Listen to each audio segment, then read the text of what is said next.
Rock properties. SIGRA uses one of the most common rock test methods, namely uniaxial testing. This frequently reveals nonlinearity with axial loading. Cyclic loading, as conducted here, shows both nonlinearity and permanent offset between cycles. This can be analysed for the tangent and secant axial Young's modulus of the sample, shown here in the upper left figure. The tangent and secant Poisson's ratio value may be calculated, though these are frequently higher than that would be the case for a sample with some confinement. The permanent strain offset diagram at the base shows deformation of the rock with stress. This can only be derived from cyclic testing. Rock mechanics is based upon models of jointed rock or upon models of continua.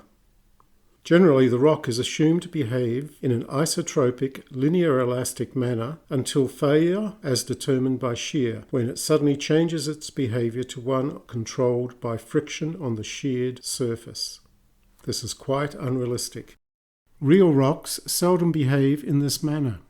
Sedimentary rock never does. SIGRA has developed a triaxial test system to determine the anisotropic and nonlinear properties of rocks. The triaxial test involves fitting a core with strain gauge rosettes, then installing it in a SIGRA's triaxial cell. The sample is fitted with a sleeve, which will be loaded hydraulically to provide a confining stress. The rest of the cell is assembled. This includes an internal piston arrangement to provide axial load without an external loading frame. The load sequence is programmed and the test proceeds automatically. The rock sample is loaded through multiple axial and confining stress states, and its deformation is measured by strain gauges.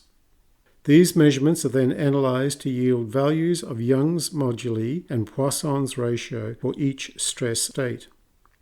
An example of the axial Young's modulus values for a siltstone are shown in the plot. Sedimentary rocks are frequently highly nonlinear, and it is not uncommon to see variations in stiffness change of 1 to 4 within a 20 MPa stress range. As part of the triaxial process, SIGRA can also measure poroelastic behaviour so that the effective stress in rock may be determined. This is achieved through gas injection into the core specimen that is being triaxially loaded. Poroelasticity describes how fluid pressure causes the rock mass to deform. To the left of the above figure, the red wireline cube is deformed by a unit stress to the blue cube. To the right, it shows the same cube that has had fluid injected at a unit pressure. The cube partially recovers its dimension. The poroelastic coefficient is a measure of the fraction of recovery. The poroelastic coefficient is dependent on direction and may be described by a tensor.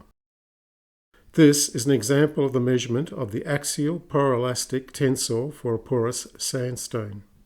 It is somewhat stress dependent. Other rocks, particularly those containing microfractures, show much more variation in the poroelastic values with stress. The value of poroelasticity is important in petroleum reservoir behaviour. It also affects the way in which internal pressures may lead to failure, as in an outburst of gassy coal or rock. It is quite normal for the stiffness in the direction of the bedding planes to be 1.5 to 3 times that across it. These differences may matter in real design and construction. Another innovation by SIGRA is the hydrostatic test, where a sample of rock is fitted with strain gauges and is then cast in silicone resin. It is then installed in a pressure vessel for hydrostatic loading and is loaded sequentially while the deformation is measured. This test can be used on irregular samples to determine relative stiffnesses in different directions. If one of the values of Young's moduli can be determined by a uniaxial test, then the other moduli and values of Poisson's ratio may be calculated. Here is an example of the axial and transverse Young moduli for an elastically nonlinear and anisotropic rock sample measured using hydrostatic testing. SIGRA also undertakes a suite of other rock tests to determine rock failure behavior. One of these has been derived from the Russian GOST standard. SIGRA has adapted it specifically to test for shear failure transverse to the sample. As such, it is ideally suited to shearing samples along their bedding planes. Samples can be tested at a variety of angles and the failure loads are measured. Here is an example of a Moore Coulomb failure criterion fitted to 5 sample tests from a modified GOST shear test. The test is quick and can be used on short samples. We pay attention to the tensile behaviour of some rocks, as these frequently control goaf or caving behaviour or the nature of rock bursting. This video shows the testing of a rock sample that has been cut transversely across a 61mm core in the form of a 15mm thick biscuit-shaped rock sample. The sample is glued between steel plates and is then loaded. The deformation of the rock sample is measured on either side of the test plates to ensure that loading is evenly applied. This shows an example of the results of a transverse tensile test. It shows fairly even stress versus strain on each side of the specimen. SIGRA also measures the axial tensile strength of core.